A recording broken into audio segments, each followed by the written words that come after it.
আমার বাসায় যে মহিলা রান্না করেন তারও বাসা এখানে, এবং তার বাড়িটিও পুরো একদম নিঃশেষ হয়ে গেছে।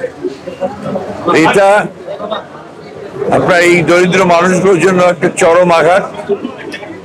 আমি সরকারের কাছে দাবি করব সরকার যেন এদের ক্ষতিপূরণের ব্যবস্থা করেন এবং সুষ্ঠু তদন্তের মধ্য দিয়ে অগ্নিকাণ্ডের জন্য প্রকৃত ঘটনাকে বের করে যদি প্রকৃতপক্ষে কোনো ব্যক্তি দায়ী হয়ে থাকে তাহলে তাকে আইনের আওতায় নিয়ে আসার জন্য আমি দাবি জানাচ্ছি। আমি সেটা ঠিক মনে করি না। আমি যেটা মনে করি সেটা হচ্ছে যে আমাদের দুর্ভাগ্যক্রমে আমাদের যারা বিভিন্ন প্রতিষ্ঠানগুলো দায়িত্বে থাকেন, বিশেষ করে আপনার গার্মেন্টস অথবা আপনার ফ্যাক্টরি কারখানাগুলোতে, তাদের কিছুটা নেগলিজেন্সি এবং অগ্নি নির্বাপনী ব্যবস্থার প্রতুলতা এবং আইন না মেনে চলা, সবকিছু মিলেই এই অগ্নিকাণ্ডগুলো ঘটে।